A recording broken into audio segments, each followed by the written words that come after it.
All right, you primitive screwheads, listen up. Well, I got a burr under my saddle. We talk, you listen. Somebody that's going to take an innocent life is not mentally insane. You know them. Time to nut up or shut up. You love to hate them. It's the Denton and Sasquatch Show. Can I bring my AR-15 next time? Sure. Yes. This place is half talk show, half weird daycare. I love it. You can't handle the truth. Hello and welcome once again to the Denton and Sasquatch Show, coming to you from California and Alabama. My name is Sasquatch. I live in California, and Denton, he lives in Alabama. Absolutely I do. But you know what? You can still get hold of us even though we live on opposite ends of the country. All you got to do is go to the Denton and Sass Show at gmail.com and leave us some kind of really nice, loving message. We'd appreciate that because we don't usually get that. Or you can go to prepperforms.net, where we can usually be found hanging out, talking about politics, religion, and sometimes preparing for the end of the world. It could happen. And don't forget the scary guns. I never forget my scary guns. All right. I count them every day. Just want to make sure. Yeah. So what you want to lead out with? Oh, by the way, we will not be here. We will not be here next week. Yes, I'm going on a well-deserved vacation away from Denton. Yeah, and Denton would make a podcast and upload it and all that kind of stuff, but Denton doesn't know how. You know what? I'll tell you what we'll do. Since we always throw out the email, and nobody ever emails us, if we get 10 emails at dentonandsasshow@gmail.com telling me not to go on vacation, I will not go. He's lying, people. He's going. I'm just saying. You get 10 You're of those. just lying. 10 of those. And I will cancel the vacation on Hot Nursey. Yeah, I was about to say, is Hot Nursey going with you? She will kick your butt. I was going to say, who will then proceed to kick me in the nuts. But I'm willing. I'm dedicated to this show, so if people are willing to do that, I'll take a shot to the nuts. Okay, everybody, I want 15. Give us 15 people. 15. People will do it not because they want to hear the show, just because they want me to get kicked in the nuts. I'm going to email us. Okay, let me stipulate that it has to be 15 different emails from a different email address, not the same person 15 times. Damn. All right, whatever. Okay, are we done with that? Yeah, lead up. Have you ever heard of Joyce McKinney? I have not. She is relatively famous. She's also homeless. Famous for being homeless? No, she was famous a while back, but now she's homeless. Right in front of me, I have a picture of her standing outside of her modified sort of truck with a shell that she lives in, taking a dump on the street. Yeah, why not? It's California, isn't it? Yeah, it's not pretty. Anyway, she was driving said truck, and she hit and killed a Holocaust survivor. The man was, I believe, 92 years old. Wow. Yeah, really sad. Hitler didn't get him, but she did. Yeah, exactly. Well, the reason I bring this up, because, things like this happen, especially in California, all the time. Well, when digging into her past, it is quite the story. Not only did she hit and kill this guy, the reason she is somewhat famous is because of the Manacled Mormon case. Have you ever heard of that? No, I have not. Neither did I. Getting this off of Wikipedia, the Manacled Mormon case, also known as the Mormon Sex in Chains case, was a widely reported scandal involving a sexual assault by an American woman, Joyce McKinney, on a young American Mormon missionary, Kirk Anderson, in England in 1977. According to Anderson, he had been abducted by McKinney from the steps of a church meeting place, chained to a bed, and raped by her. Before the case could be tried, McKinney jumped bail and fled to the United States. And now we've got a dead Holocaust survivor because she jumped bail. Oh, that's not even the half of it. Oh, boy.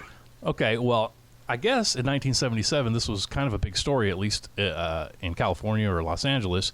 Well, all the stars started hanging out with this lady.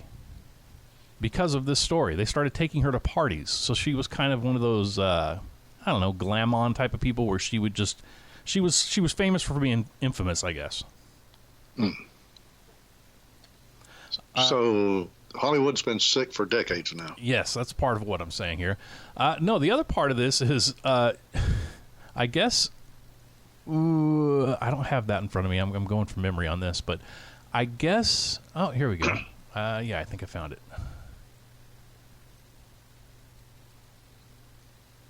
Hold on, sorry, I should have read. Oh. Okay, here we go. Take your time.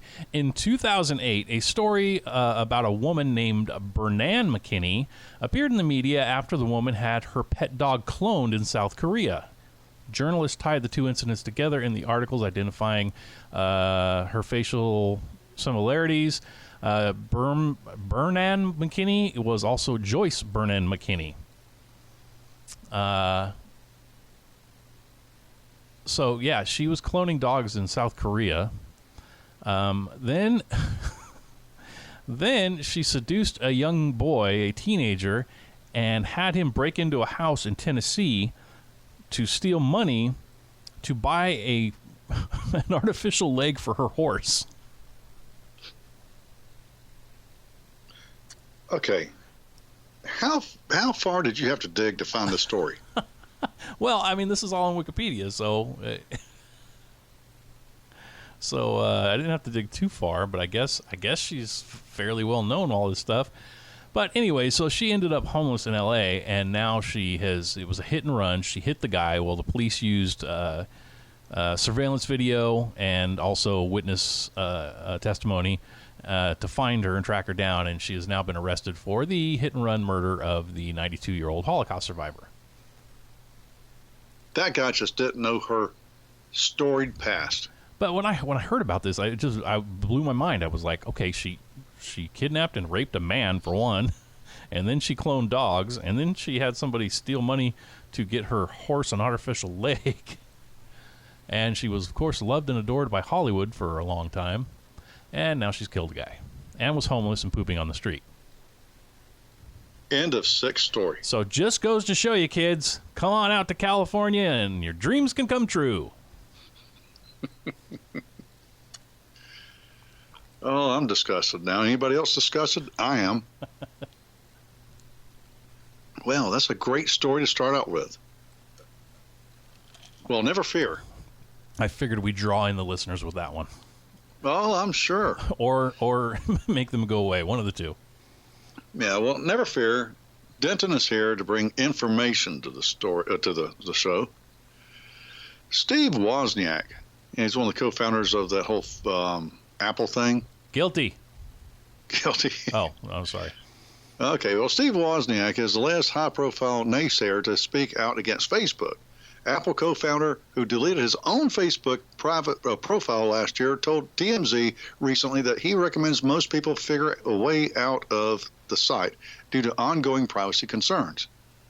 Wozniak warned people that they often assume they have much more privacy online than they really do, and says he's now worried about everything. Wow. I think that's some kind of phobia. There's a name for that. But he's worried about everything when it comes to potential eavesdropping and data sharing.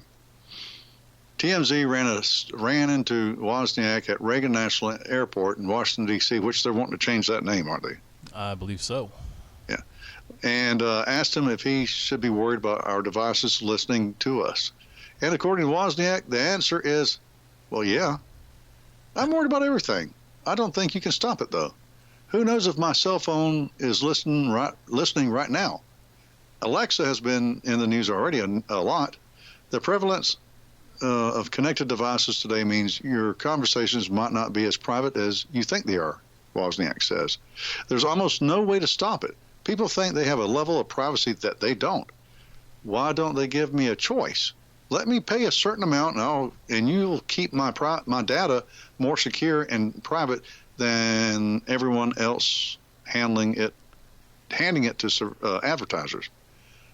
So what he's saying is, and yeah, we've discussed this in the show before. Yes, your phone is listening to you. I know it's happened to me a few times. Has it happened to you when you're discussing something with somebody, and next time you get on your phone to surf the web a little bit, you will get an advertisement that pops up about something you just got through talking about. Oh yeah. Man, that's kind of creepy. That's more than creepy. That's downright. Well, I was going to say invasion of privacy, but I guess if you say, okay, yeah, I'll take the phone, you're pretty much giving up your privacy. Well, a lot of people don't understand what's happening. And I've told people about this. They go, nah, it doesn't happen. Really? Start paying attention. Talk about canoes. Just pulling something out of the air there. Talk about canoes around your phone, and then get on the internet and see if you don't have canoe advertising. Yeah. Just something to throw out there. No, that happened with me. I was talking to my brother about tents because we were talking about going camping, and lo and behold, came right up on. I didn't search for him. Him and I were just discussing tents, and lo and behold, started getting advertisements for tents. I keep on getting these advertising for Asian single girls. What kind of phone calls you making? Just kidding. However, it gets worse about Facebook. You don't have a Facebook account, do you? I do not. I got rid of mine probably 10 years ago. It's about a year, something like that ago. Maybe less than a year. I got mad about their whole, we're going to delete this guy's page, this guy's page. They're all conservatives. We can't stand those people. They like Orange Man, kill them all. Well, Facebook sanctions violent threats against dangerous individuals. So they're saying you can make violent threats against people? Yeah. It's okay to threaten people with violence and death on Facebook, so long as, and this, by the way, is from Breitbart, so long as your target is a dangerous individual. Okay. Such as... That makes sense. Yeah. Yeah, like Hitler, Stalin, Mussolini. Orange Man. The people who? Orange Man. Orange Man. Yeah. No, such as Paul Joseph Watson, Laura Loomer, those kind of people. Have you ever listened to any YouTubes of Paul Joseph Watson? I may have. I'm not sure. The name sounds familiar. Yeah, he used to be on he may still be, I don't know, on Alex Jones's show. What do you call it? Well, his website. Uh-huh. Yeah. But he's a British guy that every once in a while he drops an F-bomb and that kind of stuff. But he's not a violent guy. Hell, he's too small to be violent, But he speaks out in with a conservative voice. Mm-hmm. The tech giant's recently updated policy on violence and incitement states that death threats and incitement to violence are banned across the platform unless your threat is aimed at someone the social network has labeled an acceptable target. This is Facebook's rule in full. Do not post threats that could lead to death and other forms of high severity violence of any targets where a threat is defined as any of the following: statements of intent to commit high severity violence, calls for high severity violence, unless the target is an organization or individual covered in the dangerous individuals and organizations policies. Okay, don't call for violence unless we approve it. All right. This is anybody that's watching the Stranger Things on Netflix, you know how they have the upside down where the world is like totally upside down and crazy. That's what this world has become. Oh, absolutely. Including content where no target is specified, but a symbol represents the target and or includes a visual of an armament to represent violence. Yeah, okay, whatever. Statements advocating for high-severity violence unless the target is an organization or individual covered in the dangerous individuals and organizations policy. Again, aspirational or conditional statements to commit high-severity violence unless the target is an organization or individual covered in the dangerous individuals and organizations policy. Who counts as dangerous individual according to Facebook? The list includes InfoWars host Alex Jones, because he's always promoting violence against other people. Actually, he doesn't. As a matter of fact, he's very outspoken about the fact, no, don't hurt anybody. Use your brain, love everybody. Populist pundit Paul Joseph Watson, he has never, that I've ever heard, I used to listen to him quite often, he's never called for violence against anybody. Conservative activist Laura Loomer, I like her, Louis Farrakhan, he's token. Okay, they just threw him, not because he's black, that doesn't make him token, he's just not conservative, which everybody else in this thing is. And Milo Yiannopoulos, he's the only homosexual man in the universe that you can be violent towards, and Facebook will be okay with it. Well, that's great. You know what they're doing here? They're doing exactly what California has done with gun laws.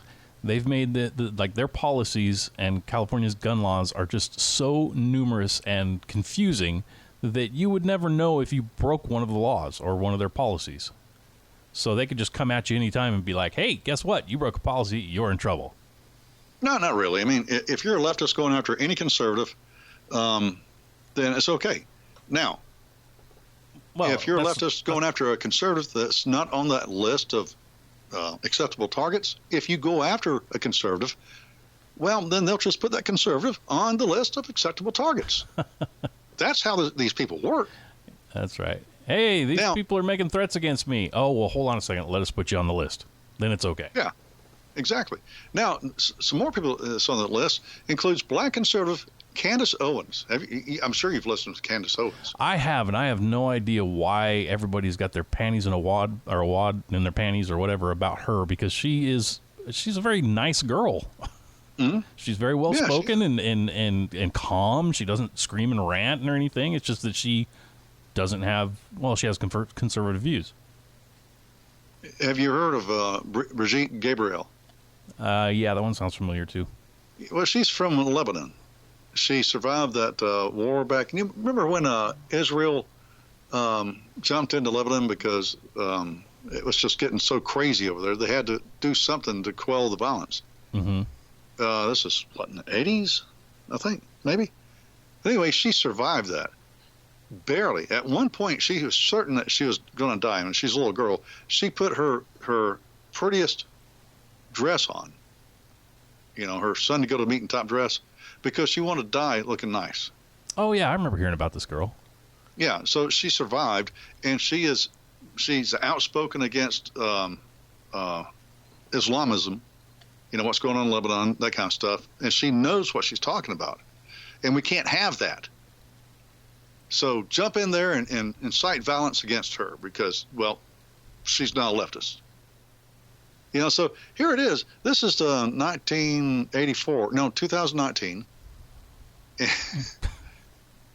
And so if you're with good thought and good speak, you're okay. But if you exercise bad speak, the pseudo-government, which really is those who control information and communication, then they basically put you on a hit list. And that should be kind of worrisome to people. So if you're a conservative, if you have any sense about you whatsoever, I don't care if it's the only way you can get hold of your grandma. Look, she's got a phone. Use the phone and say, hey, Grandma, how you doing this week? It's simple. Get off Facebook. Starve them. Really, what's the use? Why are you supporting these people? Because, you don't pay any money, but guess what? You are the product because, again, your information gets sold to corporations, and so as long as you're there, you're making them money. As a matter of fact, they still make money off you if you get off the program now. But why stick around? Well, and speaking of which, if they would just listen to this show, we don't sell their names, we don't give out their information. This is totally free. No, we don't even advertise. No strings attached. All we ask is for 30 minutes, 40 minutes of your time once a week. Yep. Could be twice a week, but hey, we're lazy. Okay, I'm tagging out. Bam. That's why we don't sell anybody's information, because we're lazy. We totally do it. We're just too lazy. Well, you know what? Earlier when you and I were talking before the show, we said none of these related, but this kind of relates. Excuse me. Say that you were robbed or you were assaulted or your home was burglarized or somebody made a criminal threat against you. Okay, hold on. I was robbed. I was burglarized. Somebody Well, I can't say all that. You gave me too much. Well, not all of them. And I know you're being Mr. Literal right now. Well, that's airplane, but never mind. Don't call me Shirley. But I say any one of those happened to you, and don't say, suppose any one of those happened to you. How, and the person got caught, how would you sort of expect things to play out? What would you expect to happen to that person? I would expect them to be found guilty in a fair court of trial and go to jail. And serve their time to society and their victim, correct? Yeah. What about the victim? Well, let's go over to crazy upside-down world of California. Idiocracy. Okay, here we go. Yes. California officials are experimenting with a new diversion program for criminals that includes allowing victims to directly confront their offenders. The budget that took effect July 1st includes $5 million to fund the program for 5 years. Now, how this is going to cost $5 million is beyond me, but if anybody can waste money, California can do it. $5 million for 5 years in a county with a history of high crime, although it has been tried elsewhere and is more frequently used with juvenile offenders. The California program is for offenders of any age. It will pair victims and offenders before they are convicted, and offenders will complete the program, or who complete the program can avoid a criminal record. Proponents said Monday that what they're calling this is restorative justice, which is just a made-up word. Well, you think? Yeah. And this is just social justice warrior crap. While helping offenders avoid committing new crimes, in part because they don't face the stigma of a criminal conviction. The goal of restorative justice is to give victims a chance to receive true justice in a much more personal way than our current system allows, said Democrat State Senator Steve Glaser of Orinda. So what Steve's saying is I'm not going to get frisked down for weapons before I sit in front of that guy? Well, I don't know if they cover that in this, but he goes on to say, at the same time, the program gives offenders a chance to make amends directly to their victim. The state-funded program is targeting offenders who do not have extensive criminal records, but who have committed serious crimes that have a high potential for violence, such as robbery, assault, home burglary, or making criminal threats. Those charged with murder and sex crimes are not eligible. Okay, so some guy, a neighbor of mine, is yelling at me, "You SOB, I'm going to come over there and beat the death out of you. I'm going to kill you right in your own driveway." Cops come, arrest him. What they're going to do is they're going to sit me down in front of the guy that just threatened my life, and he's going to tell me he's sorry? Well, how do you feel about that? Yes. Well, and I don't want to bore everybody with the rest of the story, but basically that's what it is. They're saying you can tell them how you feel about what they did to you, and that will turn their life around and make them not want to do that anymore. Yeah, because they're really worried about my feelings. Also in the story, it says that I'm not even worried about my feelings. Well, it says you can demand restitution for, say they stole your TV or something. But the people that steal stuff, that's why they steal, because they don't have money to buy their own TV. So they're not going to be able to pay you. Well, not in money. Well, what, do they come mow my lawn? No, once again, are they going to frisk me for weapons before I walk in there? Well, that's what I'm saying. If some guy beats me with tire iron, I think I should be able to beat him back. Yeah. They steal if they break into my house, well, first off, they break into my house, we're not going to be looking at each other face to face. Well, my eyes will be open, theirs won't. But that's absolutely retarded. Only in California. And this is, they tried something like this a while, not exactly like this, but there was in California in basically the same county for a while there, and we probably talked about this. They were paying criminals not to commit crimes. And that's moronic too. That was their whole thought. Well, we'll go to the criminals and give them money and say, "Here, we'll keep giving you money if you don't commit crimes." So I understand this whole point. I took psychology and sociology classes. I understand this. What they think is that if the criminal is in a chair and then a human being sits down in a chair in front of him and has a conversation with him, then he can humanize his target, and that will make him not want to target another human again. And it's moronic because that's as if these perpetrators of crimes have been walking around the earth and have never saw another human being, never contacted them, never had a conversation. You know what I'm saying?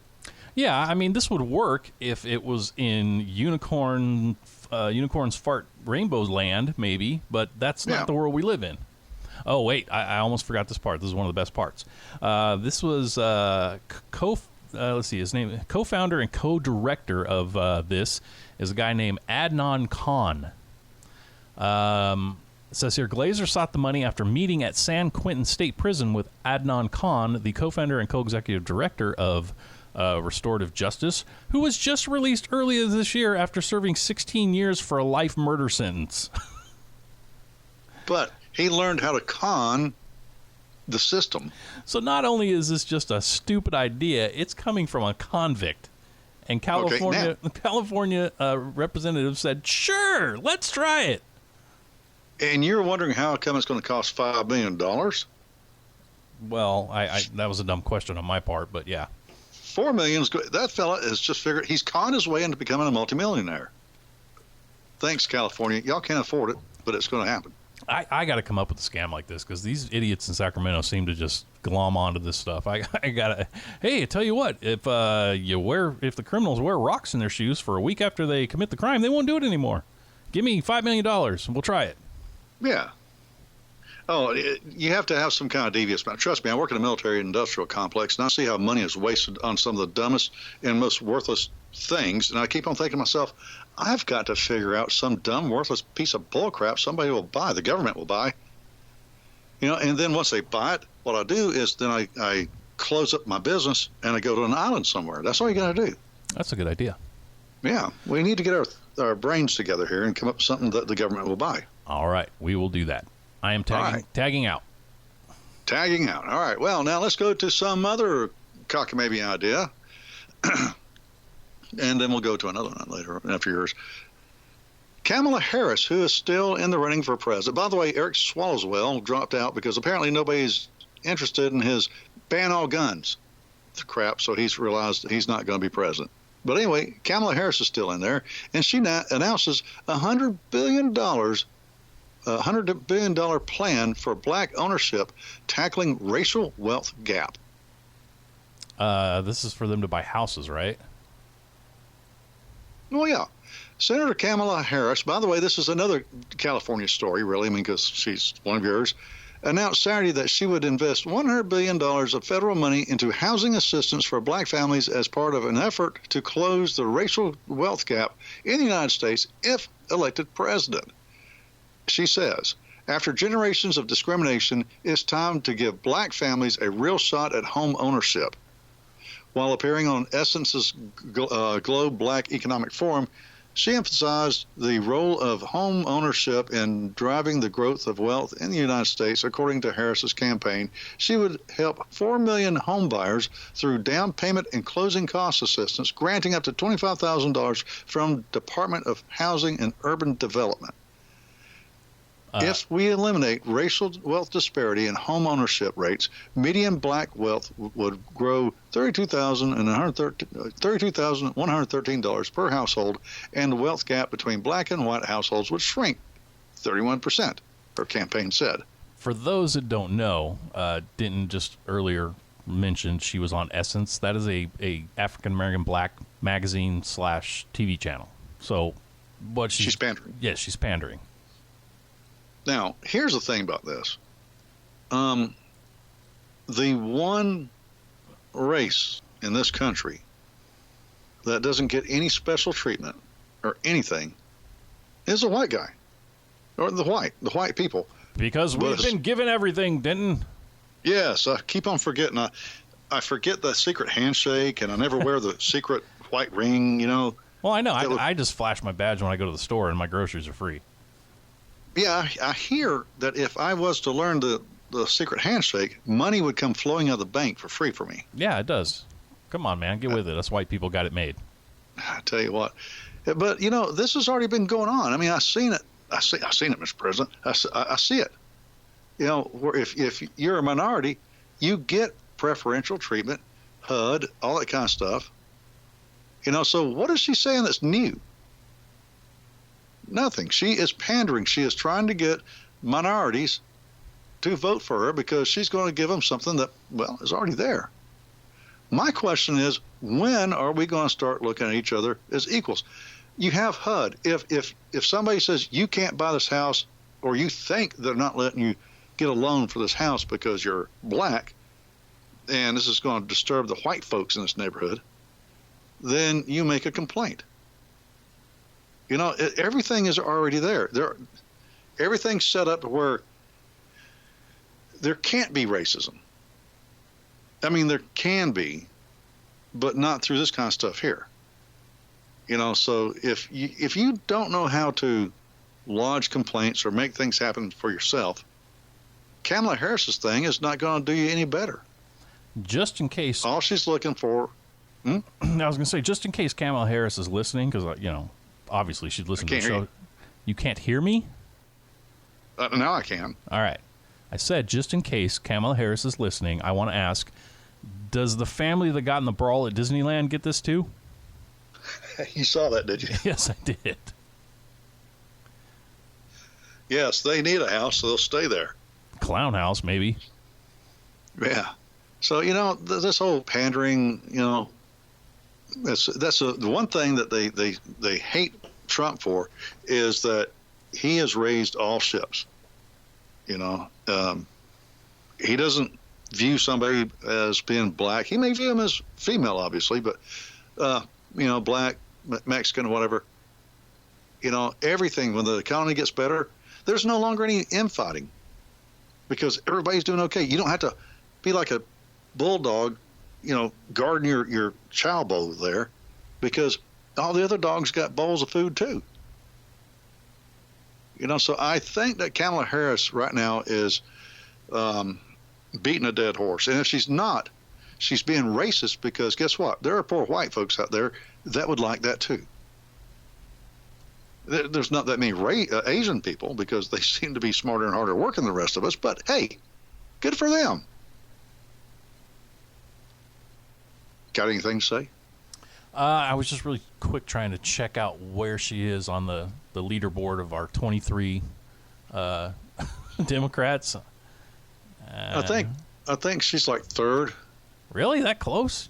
Oh, come on. Yeah, you got because she smoked it on that what do you call that debate thing? Biden sucked wind. Yeah, but she just flapped her gums. She didn't say anything worthwhile. That's what Democrats want to hear. Yeah, that's true. So it's Biden, Elizabeth Warren's doing very well, Kamala Harris is doing well, Pete Buttplug is sucking wind, if nothing else, and Eric Swalwell, he's done dropped out, and Bernie Sanders is in there somewhere, but who cares, because he's going to get cut again. It doesn't matter. That's what makes him so mad. He is right. He's a bitter old man. Okay, because what's her name? I just mentioned her name. Elizabeth Warren is stealing his spotlight, because she's even said, "I'm going to do this and I'm going to pay it this way," which is a bunch of bull crap. But Bernie can't even figure out a way to say that. He just wants to stand on his communist principles and trust them and get off his lawn. Yeah, I'm going to give you everything free and wipe out your debt. Well, how are you going to do that, Bernie? Well, I just am. And get off my lawn. Yeah.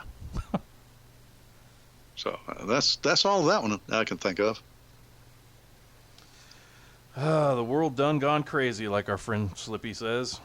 Well, and he's right. You got anything else? I do, but I sort of want to save it for the last story, because it's more of a fun story. Okay, let's do that. Let's go to Ilhan Omar. And by the way, this is kind of old news, because I've been saving this for days, trying to get over this upper respiratory infection, and we just couldn't do the show. But now, Mr. President, we can do this. Ilhan Omar. Bless you know that, huh? Bless you. Thank you. That woman that's been in this country for, since she's a little, she was born here. Her parents were born here, and her parents' parents were born here, and her parents was slaves here. You remember that woman I'm talking about? Oh, yeah. Yeah. Well, there must be a fictitious woman. This is that one that came from Somalia, or is it Ethiopia? Either way, bad place. She knows so much about our history and everything. Appearing Wednesday on BET Digital Black Coffee Live, Representative Ilhan Omar, Democrat, Minnesota, proclaimed it's past time reparations are paid to descendants of African slaves in the United States. I know, it's hard to believe this crap. It's about time, is it? It's about time. She's looking at her watch when she said that, I'm pretty sure. This is a partial transcript. Mark Lamont Hill of that show, when way people want to see equal footing is through the broader project of reparations.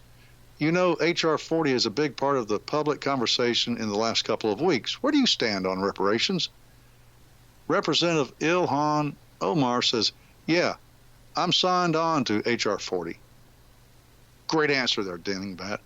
Hill says, but that's for the commission. Obviously, you want to look at the data and study. At the ideological level, do you support reparations? Omar says, yeah, it's past time. It's past time. I'm an African immigrant, and my situation is very different in the way that my family interactions with this system. Wait, what? It's very different in the way that my family interactions with the system. She's been here since the 70s, and she's still an idiot. I want to make sure my colleagues who come from enslaved ancestry are deciding how that policy is implemented and what makes sense. I'm in full support in trying to make sure that ensure that we are taking full steps into getting for the black community. Now, let me say that. I'm in full support in trying to make sure that we are taking full steps into getting for the black community. You know, I read it right. She's an idiot. I think that pretty much goes without saying. Yeah. Okay, so she's in full support of reparations. All right. Now, how are we going to do that? Well, just out of curiosity. She can dig into her deep purse pockets and pull out some money and start handing it out to people. That's fine with me. Yeah. Now, here's what I enjoyed. Now, I understand this is Breitbart. You go down here and the comments section. Oath and Us 54. This is pretty cool how people learn how to make symbols with dots and, you know. Yeah, there's a whole thing about that. I don't know. Never figured it out. Too much work. But this guy has this fist. Never cared. Yeah, he has a fist in dots and dashes and diagonals and stuff. There's a fist, and there's one finger that's extended. Okay. I guess I think I can figure out what finger that is. Yeah. Aggravator says you can take your stupid reparations and shove it up your Oh, no, I'm not saying that. Oh, that was rude. And so what the? No kidding. Well, this is Elaine. No kidding. What the heck? She just got here. What does she know about anything that involves reparations? Why and what for? Then Right Stuff says, should we tell her that it was white Christian male nationalists that freed the slaves? Yeah. Rhonda Tillis says, so does she support reparations from the Arab world for centuries of capturing, selling, and keeping African slaves up to and including the 21st century? No, I thought not.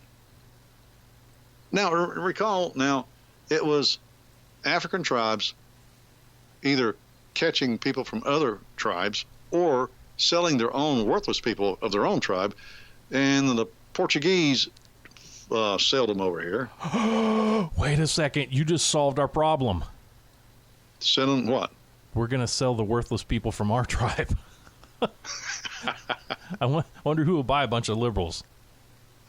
Nobody. Okay, we'll give them away free, like puppies. We'll stand in front of the store with a box full of liberals and just say, here, free.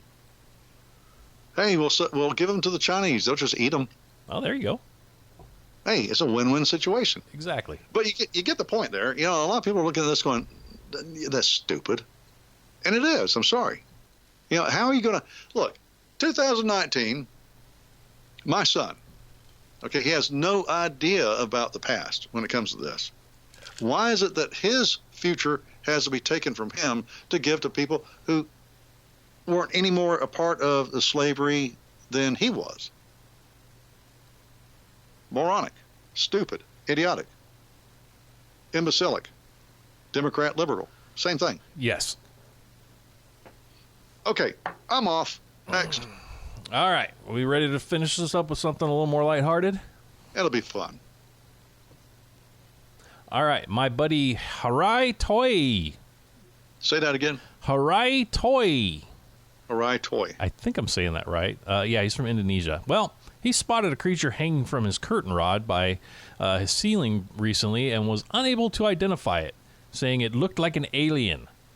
From Bali, Indonesia. He made sure to get good video of the creature, which seems to have characteristics of a giant cricket and also a hairy octopus. And they do have a picture of it here. The thing is about the size of like a pigeon. So wow. it's pretty big. And it looks like a cricket or a moth on top and a big hairy octopus on the bottom.